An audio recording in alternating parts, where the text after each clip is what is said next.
মাশাআল্লাহ, আলহামদুলিল্লাহ। গাছে প্রচুর ফুল দেখছেন বন্ধুরা, কিন্তু ফল নাই। ফুল এত যে ফুলের কোনো শেষ নাই, অভাব নাই। কিন্তু ফুল দেখেন, এই যে কত ফুল, গাছ বোঝাই, অথচ ফুলে ফল নাই।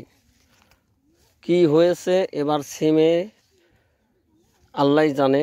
সিম চাষ করে সবাই আতঙ্কের মুখে আছে। সিম চাষে এবার আতঙ্কের মুখে আছে সিমের আবাদিরা। কৃষকরা এত কষ্ট করার পরেও প্রচুর ফুল ধরেছে গাছে।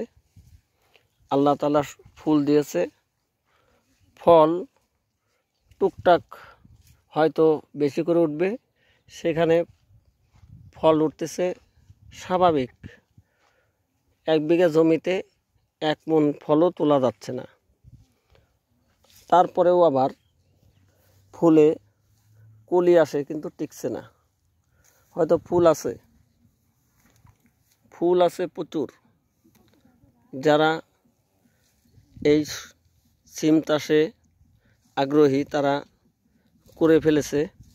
অনেকেই সিম চাষে মন দিয়ে জমি বিঘা বিঘা আবাদ করেছে, কিন্তু ফলন পাচ্ছে না। গাছের ফুল দেখলে মাথা নষ্ট হয়ে আসে। আল্লাহ তাআলার এটা মেহেরবানি যে গাছে ফুল দিয়েছে, ফল নাই। তবু আল্লাহ তাআলা বোঝার জন্যই হয়তো, পরীক্ষার জন্য এরকম ফুল দিয়েছে, ফল দেয় নাই। আল্লাহ যা করেন ভালোর জন্যই করেন, মঙ্গলের জন্যই করেন। তা বন্ধুরা, যারা জেনে থাকেন কিভাবে ফুলকে টিকাতে হবে, তারা অবশ্যই কমেন্ট বক্সে জানাবেন। আর প্রত্যেকটা কৃষকের মনের আশা যে হয়তো এই আবাদটা করলে অনেক লাভবান হব। এবার কৃষকের হাতে হেরিকেন, মাথায় বাঁশ।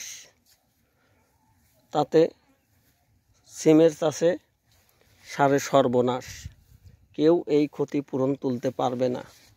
আল্লাহই জানে কি হবে, বলা যাচ্ছে না, বোঝাও যাচ্ছে না। ভালো থাকবেন, সুস্থ থাকবেন। আল্লাহ হাফেজ।